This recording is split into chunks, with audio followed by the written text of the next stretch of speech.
여러분 안녕하십니까? 광주 MBC 뉴스투데이 시작합니다. 먼저 오늘의 주요 뉴스입니다.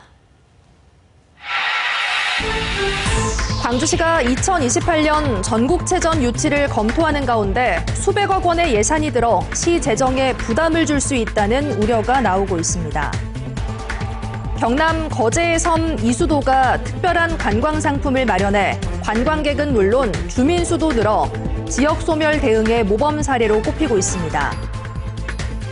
우즈베키스탄에서 고려인들과 전남 학생들의 국적과 세대를 초월한 만남이 이루어졌습니다. 해양수산부의 부산 이전 효과를 극대화하기 위해서 관련 기관들도 함께 이전해야 한다는 목소리가 커지고 있습니다.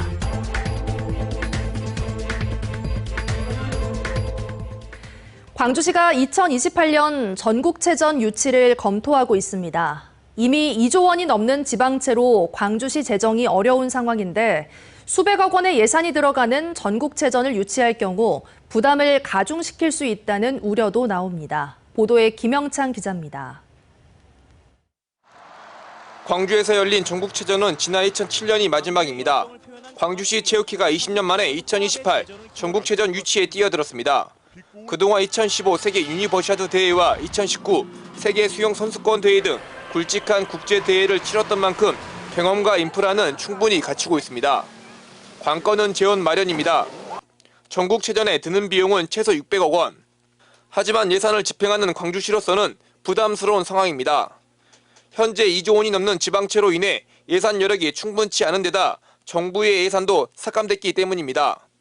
올해 부산에서 열리는 전국체전의 경우 정부는 운영비 500억 중 50억 원만 책정했고 시설비 지원은 전체 비용의 30%에 불과합니다. 만약 광주에서 유치 의사가 있으시다면 국비 현황에 대해서 정확하게 좀 현실을 인지하시고 좀 문체부나 대한체육회 쪽에 전체적으로 더 건의를 좀 하셔야 될 상황입니다. 광주시 체육회는 지역 체육인들의 오랜 염원인 만큼 광주시를 설득해 전국체전을 유치하겠다는 입장입니다. 예산 문제에 대해서는 고효율 저비용 대회가 가능하다는 최근의 용역 결과를 토대로 비용 절감과 흥행을 자신했습니다. 전국체전 유치를 위해선 단체장이 최종 동의하고 의회는 지원 근거가 담긴 확약서를 제출해야 합니다. 지역경제가 활성화되고 도시가 또 이미지 업되고 이런 효과가 분명히 있잖아요. 이런 긍정적인 효과와 또 한편으로 그런 재정 부담 이 사이에서 어떻게 이제 지혜를 모아갈 것인가. 2028년 전국체전 유치 신청 마감은 오는 9월 26일. 광주시 체육회는 이번 주 강기정 시장을 만나 전국체전 유치 필요성을 설명할 예정입니다. MBC 뉴스 김영창입니다. 바깥에 나서기만 해도 땀이 주르륵 흐를 정도로 찌는 듯한 더위가 이어지고 있습니다. 전국이 펄펄 끓고 있는 가운데 우리 지역 역시 모든 지역에 폭염 경보가 내려졌습니다. 오늘 광주의 낮 최고 기온은 35도 안팎으로 어제와 비슷한 수준으로 예보된 가운데 체감 온도는 이보다도 더 높게 오르겠습니다. 곳곳에서 온열 질환자가 속출하고 있습니다. 여름 휴가철 맞아서 야외 활동 계획하신 분들 많으시죠? 볕이 강한 낮 시간 동안에는 가급적 그늘에 머무시고요. 수분 섭취도 더 자주 해주시길 바라겠습니다. 오늘 하늘 모습 보시면 맑은 하늘 드러나 있습니다만 출근길 무렵에는 가시거리 1km 미만의 안개가 나타나는 곳이 있겠습니다. 밤사이 광주와 전남 많은 지역에서 열대야가 나타났습니다. 광주의 현재 기온 이미 27도 안팎까지 올라 있고요. 전남 많은 지역에서 한낮 기온 35도 안팎까지 치솟겠습니다. 바다의 물결은 최고 2.5m에서 3m 안팎으로 높게 일겠고요. 당분간 해안 지역에 너울이 강하게 밀려오겠습니다. 안전사고 없도록 각별히 주의하시길 바랍니다. 날씨 정보였습니다. 전라남도가 기록적인 폭우로 큰 피해를 입은 담양과 나주 등 6개 시군에 재난안전특별교부세 10억 원을 긴급 투입한다고 밝혔습니다. 행정안전부로부터 확보한 이번 교부세는 도로와 하천 제방 복구 등 공공시설 응급 복구에 사용됩니다. 전남도는 모레까지 폭우 피해 조사를 마치고 복구 계획을 확정할 예정입니다. 2016 여수 세계 섬 박람회를 앞두고 섬의 가치와 특별함을 전하는 기획보도 전해드립니다. 경남 거제의 섬으로 가볼 텐데요. 특색 있는 관광 상품으로 관광객은 물론 주민 수도 늘었다는 이수도에 김단비 기자가 다녀왔습니다. 자연산 제철회부터 전복과 멍게 등 싱싱한 해산물로 한상 가득 차려졌습니다.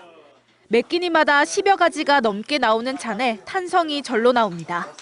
먹어보니까 가리비 이것도 싱싱하고 해맛도 싱싱하고 맛이 아주 좋아요.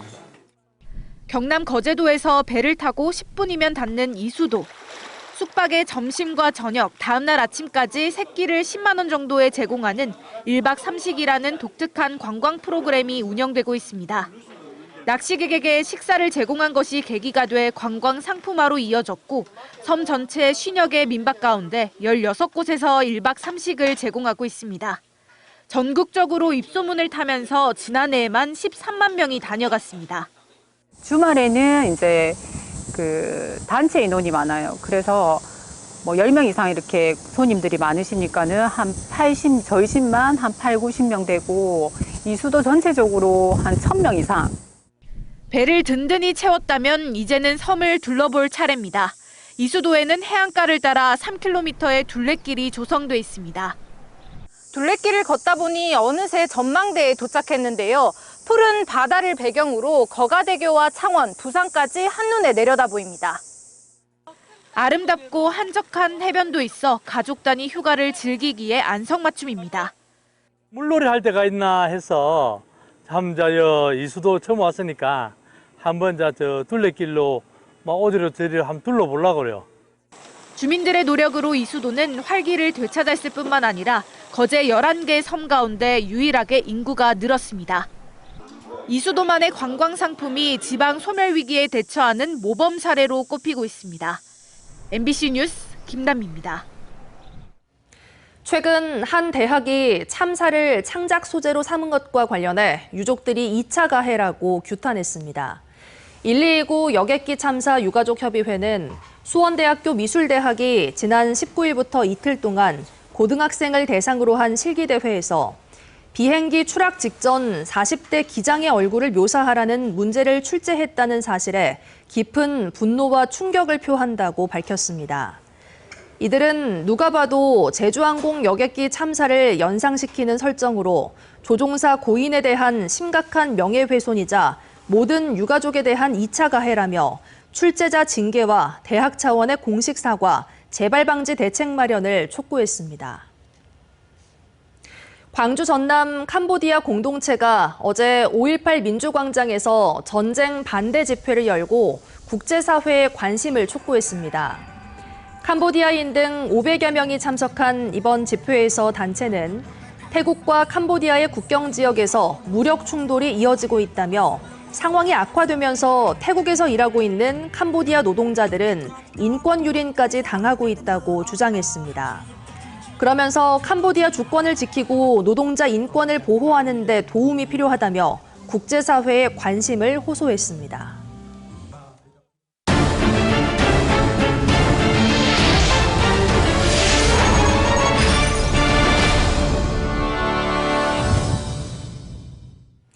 책을 읽는 데 그치지 않고 감동을 나누기 위해 직접 방송까지 만드는 학생들이 있습니다. 전남의 학생들이 책을 통해 느낀 생각과 이야기를 팟캐스트로 제작해 또래들과 공유하고 있는데요. 5.18 민주화운동과 같은 무거운 주제도 자신들의 언어로 풀어내며 깊은 울림을 전하고 있습니다. 안준호 기자가 취재했습니다. 한강 작가의 소설 소년이 온다를 챙긴 고등학생들이 마이크 주변으로 둘러앉았습니다. 학생들은 책에 담긴 광주의 아픔과 남겨진 트라우마에 대해 이야기합니다. 역사적 트라우마와 보이지 않는 규칙에 맞서며 작품마다 인간 삶의 영약함이 드러낸다는 평단의 평가를 받을 정도로 이들의 독서 토론을 방송으로 제작해 팟캐스트 플랫폼에 송출하는 10만 독자 팟캐스트 부크부크 프로그램. 책을 읽으며 느꼈던 감정과 배움을 또래 청소년들과 나누는 것이 목적입니다. 제가 좀 끔찍한 거를 별로 못 보는 편인데 이걸 보다 보니까 그 5.18에 대한 참혹함, 되게 끔찍함이 너무 사실적으로 드러나서 가치 있는 책이니까 많이 읽어봤으면 좋겠고 그 방송을 통해서 이 5.18 민주화 운동에 대한 아픔도 다시 한번 깨달아봤으면 좋겠어요. 연출과 촬영, 진행 등도 모두 학생들이 직접 하고 있습니다. 학생들은 또래 청소년들에게 5.18 민주화 운동의 올바른 의미를 알리기 위해 한자리에 모였습니다. 5.18 민주화 운동에 대해서 잘못된 인식을 가지고 있는 친구들이 있더라고요. 그런데 저희 이제 온에어 미디어 동아리 친구들이 이 소년이 온다 책을 선정해서 5.18 민주화 운동이라고 하는 그 지역사회의 아픔이기도 한데 수업을 마친 무안의 초등학교에도 학생들이 책을 들고 모였습니다. 각자가 읽은 판타지 책을 소개하며 본격적인 방송 제작을 준비해봅니다.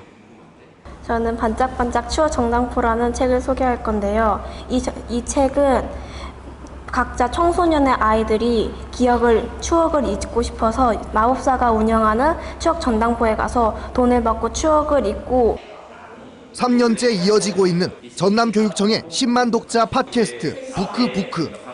올해는 특색 있는 초중고등학교 팟캐스트 독서 동아리 20팀이 선정됐습니다. 책에 빠진 학생들의 이야기는 오는 10월부터 매일 한 편씩 모두 20편이 팟캐스트 플랫폼인 팟빵을 통해 공개될 예정입니다. MBC 뉴스 안준호입니다. 우즈베키스탄 고려인들이 전남 독서인문학교 학생들을 위해 한국의 전통예술 공연을 펼쳤습니다. 한 목소리로 함께한 아리랑의 하모니 속에 국적과 세대를 초월한 우정의 장이 펼쳐졌는데요. 감동의 현장에 서희령 기자가 동행했습니다. 아름다운 춤서위를 따라 휘날리는 한복자락. 고려인 문화협회 무용단원들이 한국 학생들을 위해 준비한 부채춤입니다. 살면서 내가 조국은 하나잖아요. 그러니까 애들이 조국을 사랑하게, 조국을 존경하게 생각하게. 이곳에선 우리의 뿌리를 기억하기 위한 우즈베키스탄 고려인 후손들의 노력이 이렇게 다채로운 전통 예술 공연의 형태로 새롭게 꽃피고 있습니다. 지휘자의 손끝에 맞춰 부르는 두만강에선 타양사리의 애환이 고스란히 전해집니다. 한국말 이런 것도 서투실 줄 알았는데 공연 같은 거나 한국 노래를 부르시는 모습에서 되게 신기하기도 했고 감동도 받았던 것 같습니다. 특유의 근면하고 성실한 민족성을 바탕으로 빠르게 현지에 적응했던 고려인들. 강제 이주 당시 품에 숨겨온 벽시로 전에 없던 벼재배 기술을 보급하거나 정교한 손기술이 필요한 섬유용 대마 재배에 앞장섰습니다. 실제 황만금 등 고려인 농장 운영자들은 구소련시대 가장 수확량이 좋은 농장으로 국가 훈장을 받기도 했습니다. 어엿한 사회 주류로 자리 잡은 뒤 1991년 협회를 설립하고 이처럼 해마다 전통문화 행사를 열어 후손들에게 우리 전통과 풍습을 전하고 있습니다. 지금 보면 헌범도대에서도 옛날에 누가 알았어요, 그거? 예? 지금 알게 됐잖아요. 예.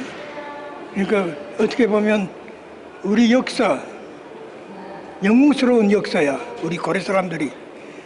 학생들도 준비한 공연을 선물하며 동포들의 따뜻한 환대에 보답했습니다.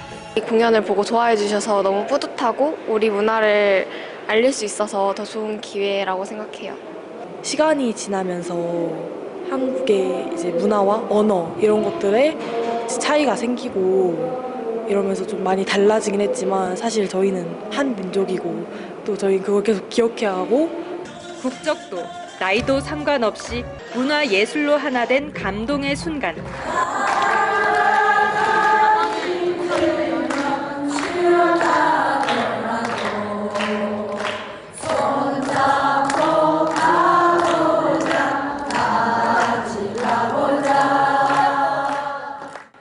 꼭 다시 만나리란 약속과 함께 고려인 역사의 발걸음을 찾아 떠난 독서인문학교 학생들의 여정이 막을 내렸습니다.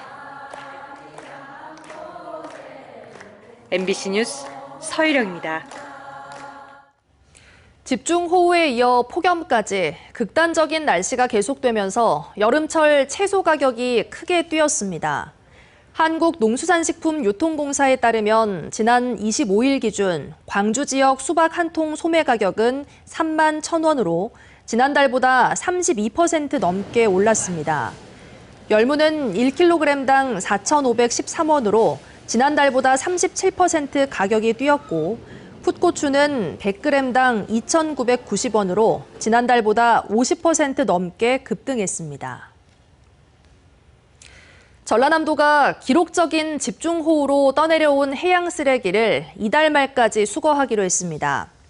전라남도는 이번 집중호우에 목포와 여수, 신안과 보성 등 6개 시군에 1,300톤의 해양 쓰레기가 유입됐고 최근까지 977톤을 수거했다고 밝혔습니다.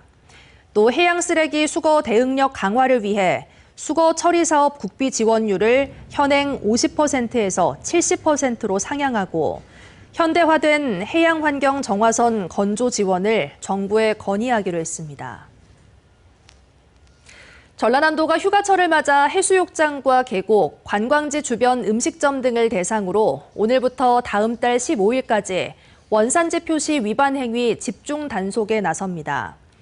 이번 단속에서는 원산지 거짓 표시나 미표시, 원산지 기재 영수증 비치 여부 등을 점검할 계획이고 수입 농산물을 사용하면서 국산으로 속이는 사례도 단속합니다. 원산지 거짓 표시가 적발되면 관련법에 따라 7년 이하의 징역형 또는 최대 1억 원의 벌금 등의 처분을 받게 됩니다.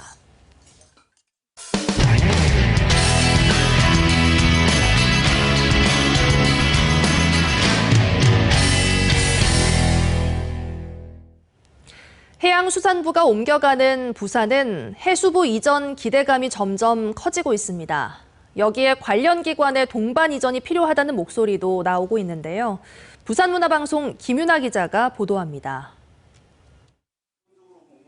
전재수 해양수산부 장관 후보자는 해수부 이전을 단순한 정부 부처 이동이 아닌 산업과 도시의 재편이라고 강조했습니다.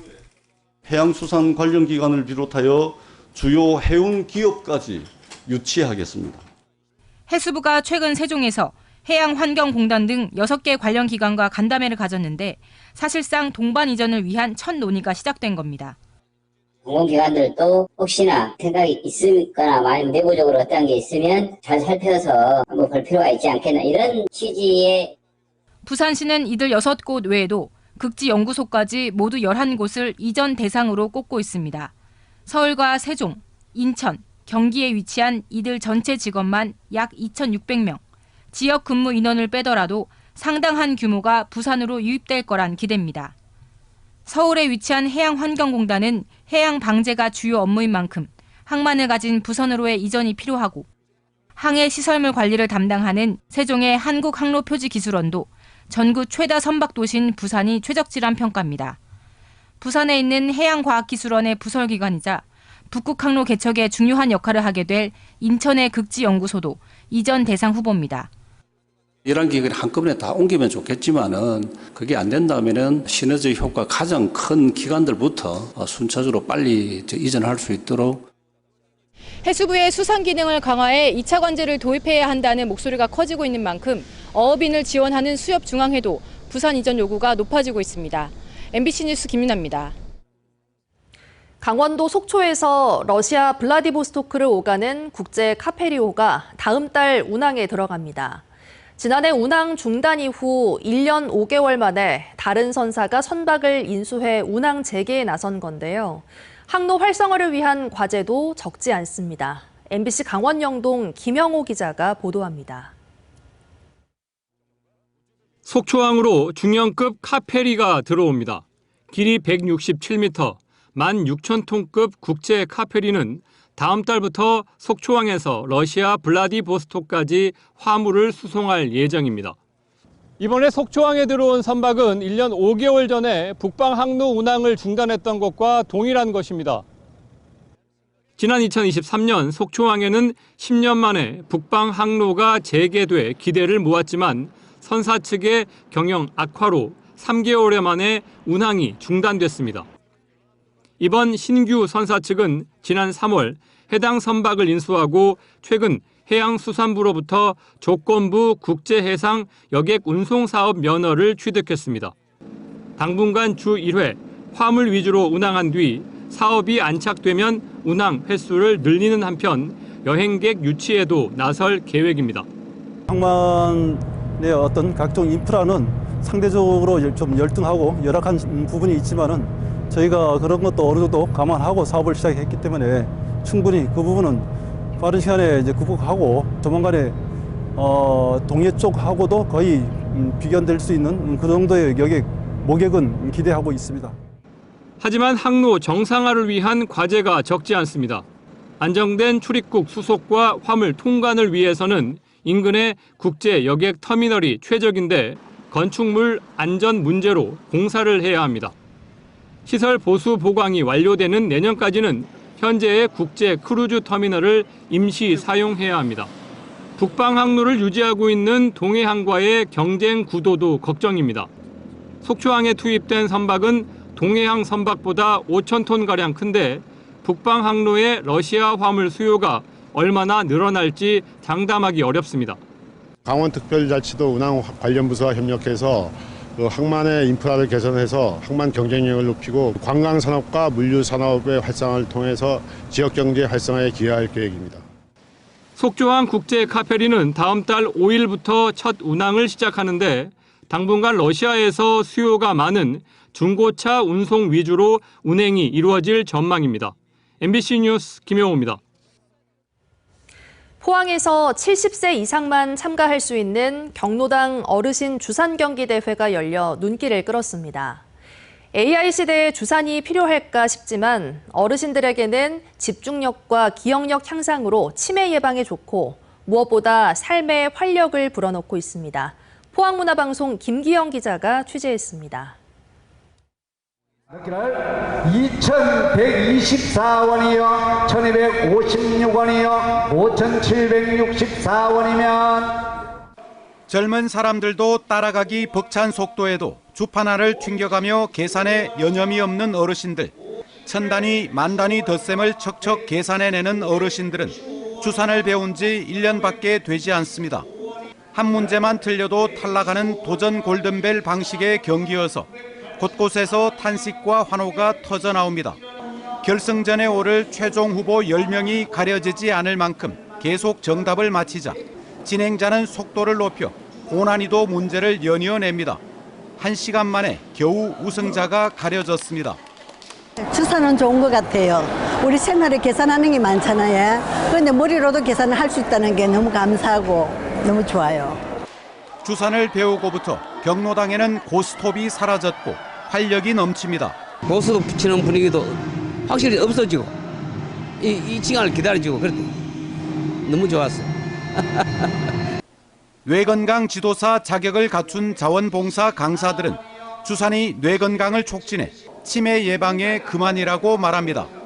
포항뿐이 아니고 전국적으로 하는 게 진짜 많은 우리나라의 그 치매 환자를 줄일 수 있는. 올해로 9번째를 맞은 포항 대회는 한국의 기네스북이라 불리는 한국기록원의 최고령 대회로 등재됐습니다. 포항이 이제 구회대가 제일 길게 하다 보니까 다른 지역에서 이게 벤치마킹이 굉장히 많이 오고 있습니다. 그 이유는 어르신들이 경로당 수업하고 행복해하고 그 마무리를 경기대회를 하다 보니까 너무 만족도가 좋습니다. 포항 전체 경로당은 700여 곳, 강사와 예산이 한정돼 매년 15곳 정도만 교육하고 있어 일부 경로당에서는 언제 순번이 오느냐며 불만이 나올 정도입니다. MBC 뉴스 김기영입니다. 전라남도가 2025 전남 국제 수목 비엔날레 개막식에 도민 300명을 초청합니다. 전라남도에 거주하는 도민이면 다음 달 20일까지 전남 국제 수목 비엔날레와 전남도 누리집 등에서 신청서를 내려받아 이메일로 제출하면 됩니다. 문명의 이웃들을 주제로 열리는 이번 비엔날레는 국내외 83명이 참여해 전통 수묵화와 현대미술의 경계를 넘나드는 다양한 작품을 선보입니다. 바깥에 잠시만 서 있어도 땀이 주르륵 흐를 정도로 정말 심한 더위가 이어지고 있습니다. 전국이 펄펄 끓고 있는 가운데 우리 지역 역시 모든 지역에 폭염 경보가 발효 중입니다. 오늘 광주의 낮 최고 기온 35도 안팎으로 어제와 비슷한 수준으로 예보됐고요. 체감온도는 이보다도 더 높게 오를 것으로 예상됩니다. 곳곳에서 온열 질환자가 속출하고 있습니다. 여름 휴가철 맞아서 야외 활동 계획하신 분들 많으시죠? 낮 동안에는 낮에는 가급적 그늘에 머물러 주시고요. 수분 섭취는 더 자주 잘 해주셔야겠습니다. 오늘 하늘 모습 보시면 고기압의 영향권에 들어 있습니다. 대체로 맑은 하늘 드러난 가운데 종일 뜨거운 볕이 쏟아지겠습니다. 밤 사이에도 열기는 계속됐습니다. 광주와 전남 많은 지역에서 열대야가 나타난 가운데 오늘 출근길 기온 이미 27도 안팎까지 올라 있습니다. 전남 많은 지역에서 한낮 기온은 35도 안팎까지 올라 덥겠습니다. 곡성과 구례, 순천에서도 낮 기온 34도까지 치솟겠습니다. 바다의 물결은 최고 2.5m에서 3m 안팎으로 높게 일겠고요. 당분간 해안 지역에 너울이 강하게 밀려오겠습니다. 해안 지역 안전사고 없도록 각별히 주의하셔야겠습니다. 35도 안팎의 더위는 이번 주 후반까지도 지속되겠습니다. 날씨 정보였습니다. 이상으로 뉴스 마칩니다. 함께해 주신 여러분 고맙습니다. 언제 어디서나 내 손 안의 뉴스. 광주 MBC 뉴스 유튜브 구독으로 함께하세요.